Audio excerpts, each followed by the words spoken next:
नमस्कार दोस्तों, हमारे YouTube चैनल में एक बार फिर आपका स्वागत है।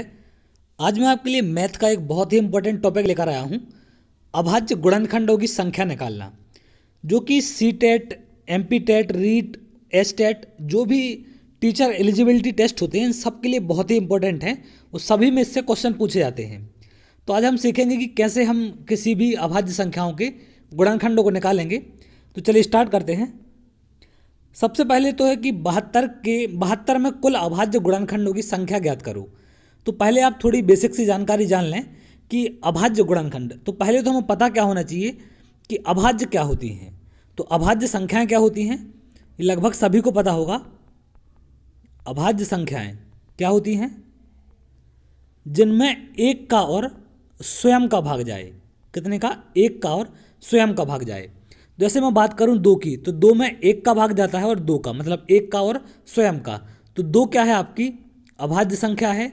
ऐसे ही 3 हो गया, 5 हो गया, 7 हो गया, 11 हो गया, 13 हो गया। इस तरीके से ये बढ़ती जाती हैं आपकी। जिसमें केवल एक का और स्वयं का भाग जाए वो क्या है? आपकी अभाज्य संख्याएं हैं। तो सबसे मेन इंपॉर्टेंट तो है कि आपको अभाज्य संख्याएं पता होनी चाहिए, तभी आप उनके गुणनखंडों को बता सकते हैं। तो अब हम बात करते हैं कि आखिर इनको कैसे निकालेंगे, कैसे। चलिए स्टार्ट करते हैं।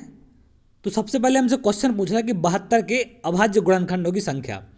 तो हम सबसे पहले क्या करते हैं कि इसके गुणनखंड निकालेंगे इस तरीके से।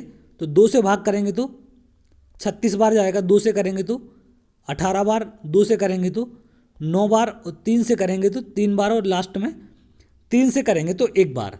तो हम 72 को क्या लिख सकते हैं? 2 गुणित 2 गुणित 2 गुणित 3 गुणित 3।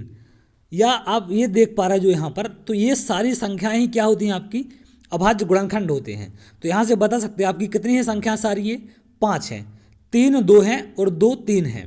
तो आप यहाँ से बता सकते हैं कि अभाज्य गुणनखंड कितने हैं इसके? 5 हैं, क्योंकि 2 और 3 दोनों क्या हैं? अभाज्य संख्याएं हैं। तो इसको मैं क्या लिख सकता हूँ? 2 की पावर 3 इंटू 3 की पावर 2, क्योंकि 3 गुणित 3 है तो 3 की पावर 2 लिख दिया। और 2 गुणित 2 गुणित 2 है तो 2 की पावर 3। तो इनकी जो ये घातें होती हैं, इनको अगर हम जोड़ दें तो हमें क्या मिल जाएगा? अभाज्य गुणनखंड की संख्या बराबर क्या होगी? ये पावरें जुड़ जाएंगी, 3 प्लस 2। तो ये कितने के बराबर आ जाएगा? 5 के। और 5 ही इसमें क्या है?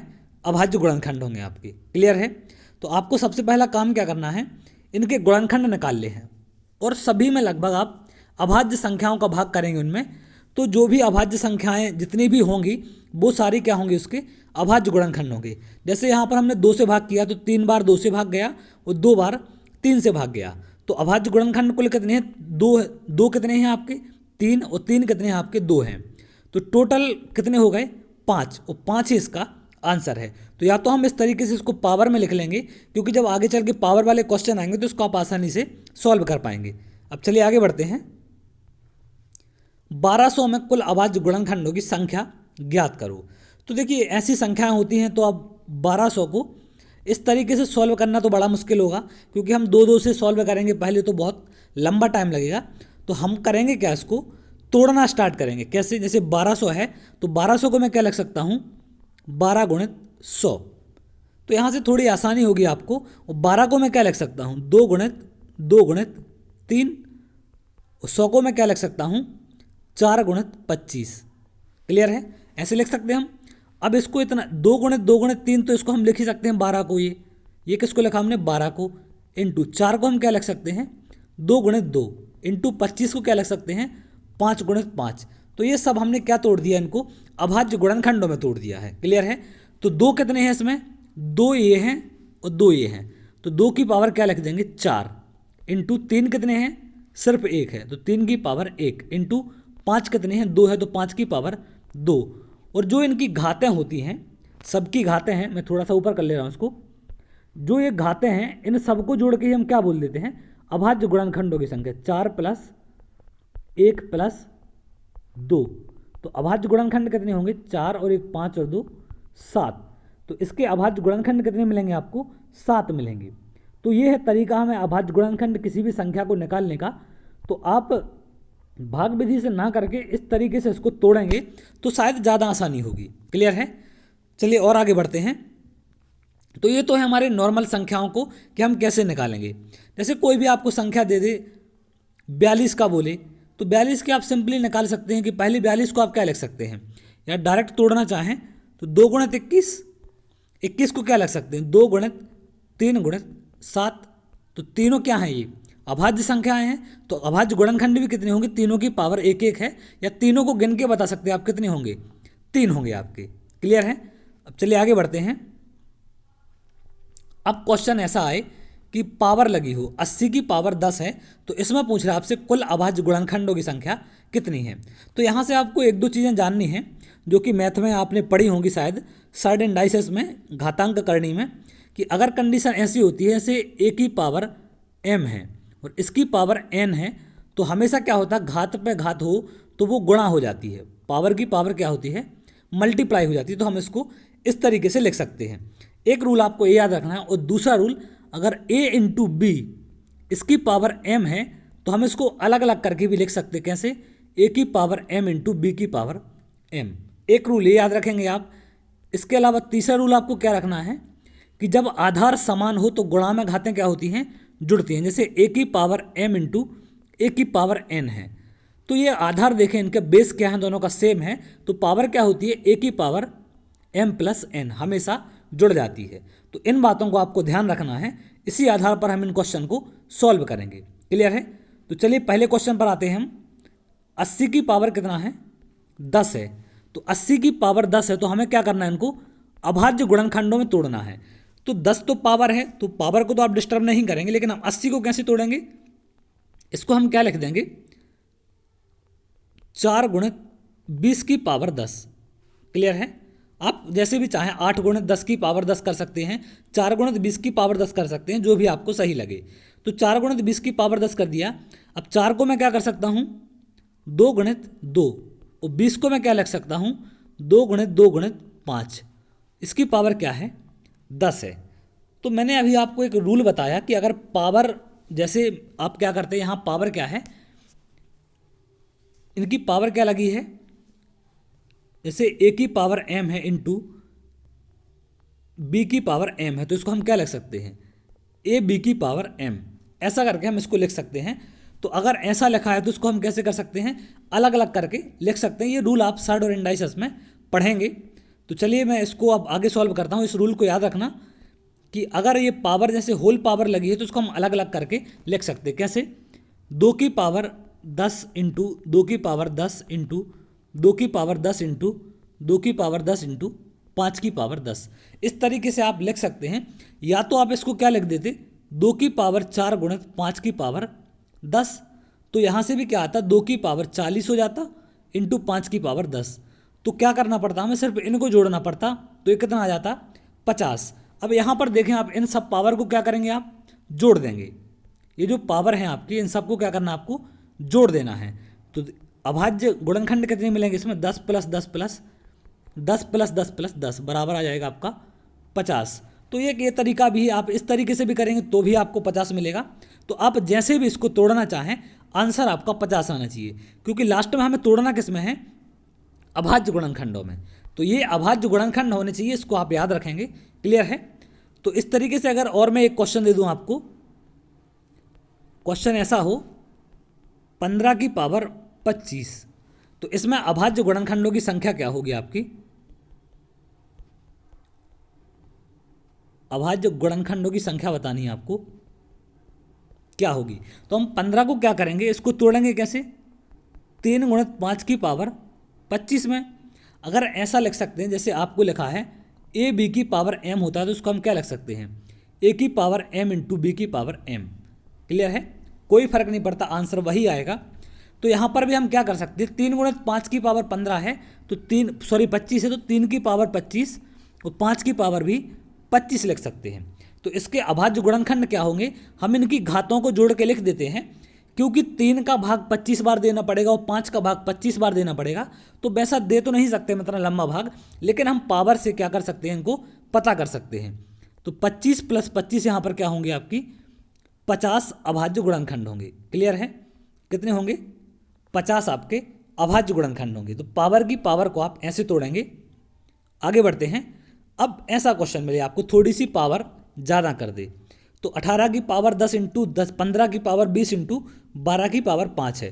तो हम एक एक करके इनको कैसे तोड़ेंगे, पहले 18 को तोड़ना हमें, तो 2 गुणित 9 की पावर 10 कर दें आप चाहें तो 3 गुणित 6 की पावर 10 कर सकते हैं, कोई दिक्कत नहीं है, आंसर वही आएगा। इंटू 15 को क्या लिख सकते हैं हम, 3 गुणित 5 की पावर 20 इंटू 12 को क्या लिख सकते हैं हम, 2 गुणित 3 की पावर 5। क्लियर है, 2 गुणित 3 की पावर 5। तो यहाँ से देखें इसको क्या लिख सकते हैं हम, 2 गुणित 3 की पावर, या 3 गुणित 3 लिख लें इसको, इसकी पावर क्या है 10 है, इंटू 3 की पावर यहाँ क्या हो जाएगा 20 इंटू 5 की पावर 20, और यहाँ पर क्या हो जाएगा 2 की पावर 5 इंटू 2 की पावर 5 इंटू 3 की पावर 5। मैंने पावर को क्या किया है, अंदर मल्टीप्लाई करके सॉल्व कर दिया है, तो एक एक के इंडिविजुअल पावर लग जाएगी ये। यहाँ पर 10 को सॉल्व करेंगे तो 2 की पावर 10 इंटू 3 की पावर 10 इंटू 3 की पावर 10 इंटू 3 की पावर 20 इंटू 5 की पावर 20 इंटू 2 की पावर 5 इंटू 2 की पावर 5 इंटू 3 की पावर 5 है। तो अब हमें अभाज्य गुणनखंडों की संख्या बताने के लिए हम क्या करते हैं, इनकी घातों को जोड़ देते हैं। तो अभाज्य गुणनखंडों की संख्या कितनी हो जाएगी यहाँ से, 10 plus 10 plus 10 plus 20 plus 20 plus 5 5 3 बार हैं तो कितने हो जाएंगे 15। तो इन सबको जोड़ेंगे तो 10 20 30 20 50 और 20 70 और 15 85। तो अभाज्य गुणनखंडों की संख्या कितनी होगी इसमें 85 हो जाएगी आपकी। क्लियर है, तो इस तरीके से आपको इन संख्याओं को तोड़ना है और इस तरीके से आप इनको सॉल्व करेंगे अभाज्य गुणनखंड निकालने के लिए। चलिए अगले क्वेश्चन का आंसर बताएं क्या होगा। 52 की पावर 10 है इंटू 26 की पावर 5 है इंटू 51 की पावर 20 है, में कुल कितने अभाज्य गुणनखंड होंगे आपको बताना है।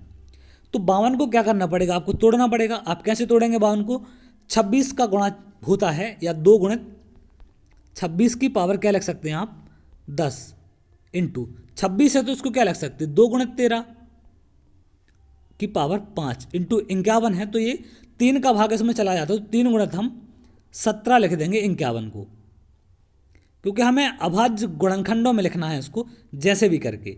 भाज्य में आप नहीं बचाएंगे, हमेशा कहाँ तक ले जाएंगे अभाज्य तक। जैसे 26 है ये भाज्य है यहाँ पर, तो हम इसको फिर ब्रेक करेंगे कैसे, 2 गुणित 26 को क्या लग सकते हैं 2 गुणित 13 इसकी पावर 10। क्लियर, 2 की पावर यहाँ क्या हो जाएगा 5 इंटू 13 की पावर 5 इंटू 3 की पावर 20 इंटू 17 की पावर 20, क्योंकि ये अभाज्य गुणनखंडों में टूट चुके हैं, अब इनको और नहीं तोड़ा जा सकता।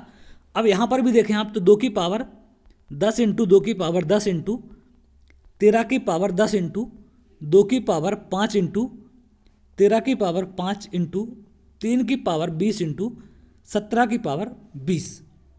तो अब ये सारे आप देखें कि सारी की सारी संख्या क्या हैं अभाज्य गुणनखंड हैं आपकी। तो इनकी जो पावर है, मतलब इसका ये है कि 2 का 10 बार भाग देंगे, फिर 2 का 10 बार जाएगा, फिर 13 का 10 बार जाएगा, फिर 2 का 5 बार जाएगा। तो इन सबको हमें करना क्या है जोड़ना है, और वही हमारे क्या होते हैं अभाज्य गुणनखंड की संख्याएं होती हैं। तो टोटल ये 10 10 10 करके 30 ये हो गया, प्लस 10 और 10 करके ये 5 5 करके ये 10 हो गया, यहाँ पर 5 5 करके ये 10 हो गया, और 30 ये है आपका, और 20 20 करके 40 ये हो जाएगा। क्लियर है, तो टोटल जोड़ेंगे तो कितना जाएगा आपका 80। तो अभाज्य गुणनखंडों की संख्या इसमें कितनी हो जाएगी आपकी 80 हो जाएगी। तो ये से हम इस तरीके से करके आप अभाज्य गुणनखंडों को निकालेंगे। इसके लिए आपको 2-3 चीज़ों को याद रखना है कि अगर पावर की पावर है, जो मैंने बेसिक आपको चीज़ें बताई कि ए बी की पावर m है, तो इसको हम क्या लिख सकते हैं a की पावर m इंटू बी की पावर m।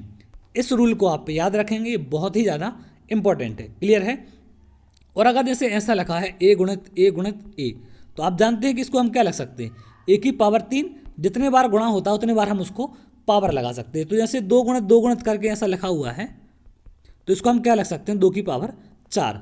तो इस तरीके को भी आप ध्यान रखेंगे, और जब 2 की पावर 4 लिख दें तो इसकी पावर कुछ लगा हो, जैसे a की पावर 3 है और इसकी पावर 2 लगा दे, तो हम क्या करते हैं पावर की पावर को गुणा। मतलब अगर ऐसा लिखा है a की पावर b और b की पावर c, तो इसको क्या लिख देंगे a की पावर B इंटू सी। क्लियर है? तो इन 2-3 चीज़ों को आप याद रखेंगे। जब मैं सर्ड इंडाइसिस पढ़ाऊंगा तो उसमें पूरा डिटेल में बताऊंगा इसको। तो आज हमने सीखा कि अभाज्य गुणनखंडों को हम कैसे निकालेंगे। अब अगला वीडियो आएगा कि भाज्य गुणनखंडों को कैसे निकालेंगे, और उसके बाद गुणनखंडों की संख्या को कैसे निकालेंगे। तो ये MP टेट वगैरह जो भी एग्जाम है इनके लिए बहुत इंपॉर्टेंट है। तो आप इनको कंटिन्यू देखते रहें। मैं धीरे धीरे करके सारे लगभग वीडियो आपको प्रोवाइड कर दूंगा। और कुछ वीडियो मैं आपको डाल चुका हूँ पहले, ज्योग्राफी से संबंधित मैंने वीडियो डाले हैं 4-5, और नंबर सिस्टम का भी वीडियो डाल चुका हूँ जो कि बिल्कुल बेसिक से है। तो आप प्लेलिस्ट में जाकर उनको देख सकते हैं। इसके बाद अगला वीडियो आएगा भाज्य संख्याओं की संख्या निकालना, और उसके बाद आएगा गुणनखंडों की संख्या निकालना। तो अगर आपको वीडियो अच्छा लगा हो तो आप वीडियो को लाइक कर लें और चैनल को सब्सक्राइब कर लें और हमसे जुड़ जाएं, जिससे आगे आपको आने वाली वीडियो मिल सकें। तो चलिए बहुत जल्द अगली वीडियो में मिलेंगे। तब तक के लिए बहुत बहुत धन्यवाद।